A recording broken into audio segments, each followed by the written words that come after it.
If you want to quit writing, you have to listen to this before you even think or do about anything about it. I'll tell you a short story. Yeah, not fiction. This is real. A famous writer, Raymond Carver, once went to one of his talks, when he published a lot of works in famous writers.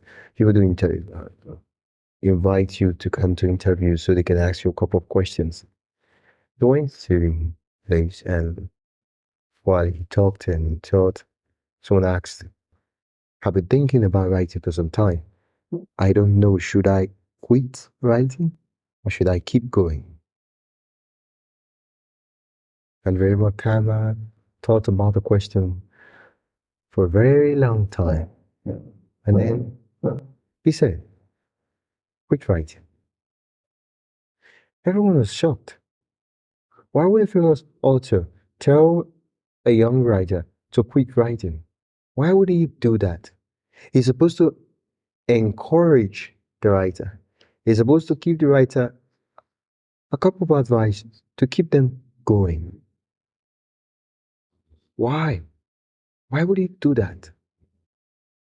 Now, looking at the story, the first thing we would notice that most of the times when we do ask for advice, we already know what we should be doing. Even though not completely, we have form, a structure, an idea of what we should be doing.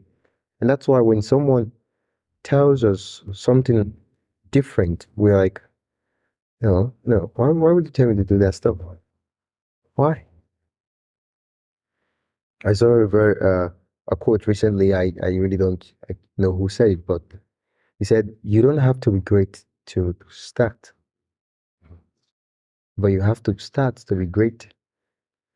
And this is like you can't become a champion in a game when you're not in the game, but you have to start the game to grow and probably fail in a couple of games, but you have to grow only when you start.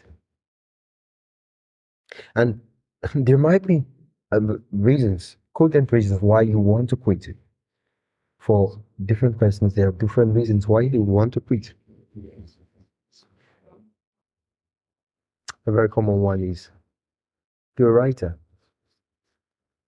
and you wrote about a loved one. There was a loved one that inspired you, that was there for you, that encouraged you when they were alive. And for some reason or the other, they die. People die, we all die. And when they do die, it leaves a vacuum in your heart that you just don't want to get yourself too close to write it because that itself reminds you of the person and it breaks you down. That is it. The first, we should look at it this way, is that when people we love die, I'm just saying, I'm just thinking, I don't have any empirical data, haven't gone to the land of the dead.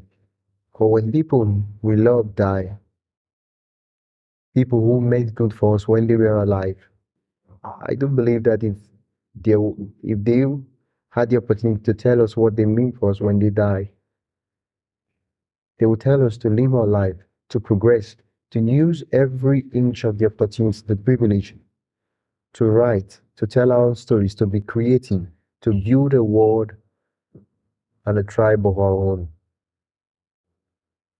But in the grave, as much as we love them, we stop living.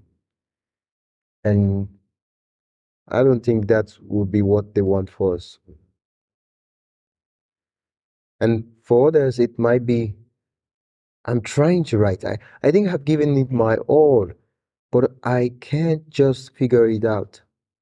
Like this is something to do with talent. I don't think I have the talent. I don't think I'm cut out for this stuff. I don't even think I know what I'm doing. Like I could be doing something else. And that brings me back to the story of Raymond Carver. You see, when he did say quit writing, that was not everything. You might have thought, oh, he discouraged that from writing. No. He then moved on to say, when you do quit writing, And you do not feel a thing after you do that. When you see a book, you're not reminded of what you could have been writing. When you hear names of writers, nothing, your heart do not skip. The stories, the poems, and all the lives and cultures you would have explored do not haunt you. Then you don't necessarily have to be a writer. But he said, if when you do quit writing, each time you hear the word writing, you shiver, you shake, flashes of what you could have written come across your face all at once, and you see them. When you read a book and it's delightful, it mocks you. It reminds you of what you could have been doing.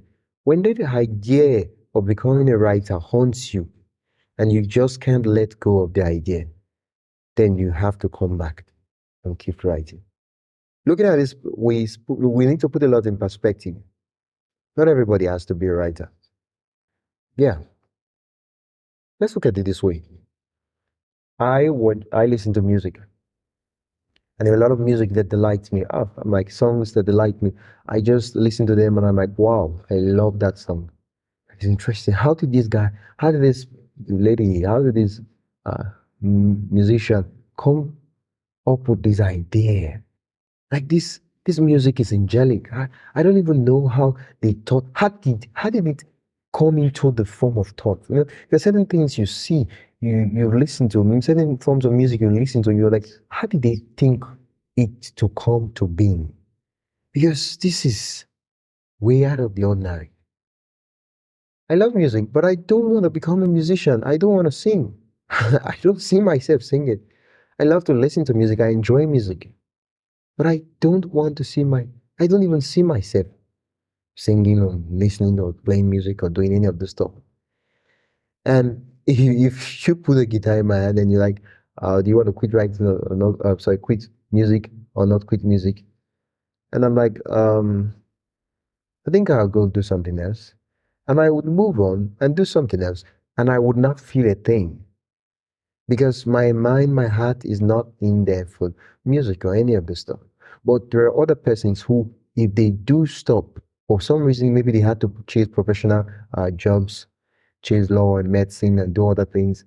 For some reason, when they listen to a song, when they see other musicians, they are reminded that they too could have been singing and they just cannot live at peace. So it's the same thing, not everybody really should be writing. It's not like if you want to write, you can't write.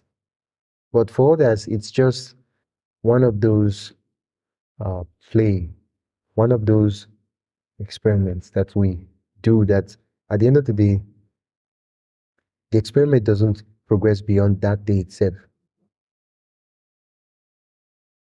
So if you want to quit writing, you need to ask yourself the very simple question. If you do not take anything from this podcast, and as I'm saying this, I'm saying it to myself too, is am I quitting because it's hard? Or am I quitting because writing is not for me? They're two different questions, and we need to understand what each questions, each each we need to understand what each question entails, so we know we are answering the right question. The first question: am I quitting because writing is not for me? Yeah, I think I expressed that. I explained that from the beginning. You looked at it and you're like, oh, this stuff is not really for me. And you're like, oh, I quit. The second one is, am I quitting because it's hard, because I can't figure it out? You want to write, you love to write, your delight is to write, your vision is to write, your dream is to write, everything about you is writing, thinking, writing, talking, writing, dreaming, writing. And so, because you can't figure it out, quitting isn't the solution to the problem. It's more like when your life is at chaos and you commit suicide. It's it's a way to escape, but the problems are not solved. If you want to be a writer and you can't figure out writing, the question or the thing you should ask yourself is, how can I figure it out? Maybe I need to ask for help. Maybe I'm DIYing it and I'm not just figuring it out. Maybe I need to ask for help. Show my work to someone who with experience and give me feedback on it. Or maybe the writing journey itself is lonely.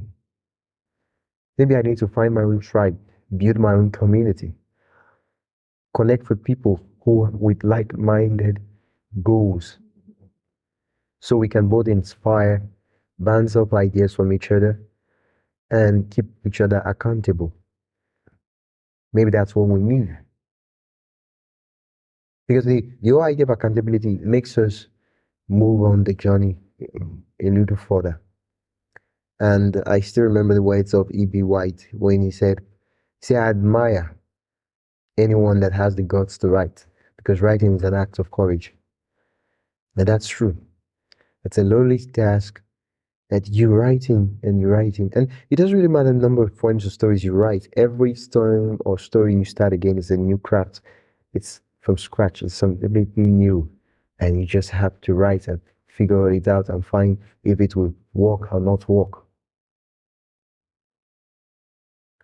My name is Oyemishi Noah Konam, and you've been listening to the Build Writing Podcast.